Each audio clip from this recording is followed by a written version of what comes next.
अध्यक्ष महोदय, आता या बोगस डॉक्टरांमध्ये कोण कोण येते की जे MBBS post graduate, Maharashtra council of Indian medicine, Ayurveda, Unani, BMS, BHMS, dental यांचं जे रजिस्ट्रेशन आहे ते रजिस्ट्रेशन न करणारे प्रॅक्टिशनर जे आहेत हे बोगस डॉक्टर या संज्ञेमध्ये मोडत आहेत.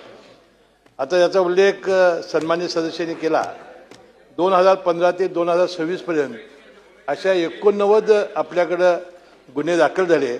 त्यामध्ये त्यांनी सांगितलं की उपळाई ठोंगे तालुका बार्शी येथे तानाजी नरहरी सुतार या एका तरुणाचा मृत्यू झालेला होता आणि त्याबद्दल FIR केलेली असून आता ती कोर्टामध्ये न्यायप्रविष्ट आहे. आता यामध्ये आम्ही एक समिती नेमलेली होती. यामध्ये आता शिक्षा काय काय आहेत, नॅशनल मेडिकल कमिशन मार्फत याच्यामध्ये त्यांनी सुचवलं आहे की अनाधिकृत वैद्यकीय व्यवसाय करण्याला 1 वर्षपर्यंत कैद किंवा 50 लाखापर्यंत दंड, महाराष्ट्र मेडिकल प्रॅक्टिशनर अधिनियम 33 अन्वये 2 वर्षपर्यंत किंवा 10,000पर्यंतचा दंड आणि नंतरच्या गुन्ह्यासाठी 10 वर्षापर्यंतची कैद. आता यासाठी आपण एक समिती स्थापन केलेली होती ती 13/12/2025 आणि त्या समितीनं असा आता आपल्याला अहवाल दिला की जिल्हास्तरीय जिल्हाधिकाऱ्यांच्या अध्यक्षतेखाली, तालुकास्तरीय तहसीलदारांच्या अध्यक्षतेखाली आणि यामध्ये समितीच्या सदस्यांची नेमणूक त्यांनी केलेली आहे.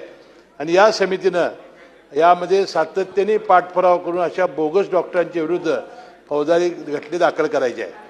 आता आम्ही एक नवीन ह्याच्यामध्ये एक व्यवस्था केलेली आहे. No your doctor.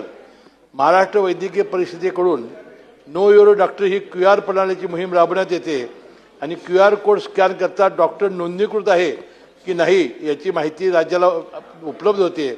आणि राज्यात एकूण 1,40,000 डॉक्टर्स आता आपल्याकडे आहेत आणि त्यांची सेवा सुरू आहे. आता आपण राज्यामध्ये आणि खाजगी असतील किंवा शासकीय मेडिकल कॉलेजच्या द्वारे आता 12,824 नवीन MBBS डॉक्टर्स आता दरवर्षी येत आहेत. आणि मला वाटतं आता बोगस डॉक्टरांची संख्या ही आता यापुढे काळात होणार नाही याची दक्षता शासन घेत आहे.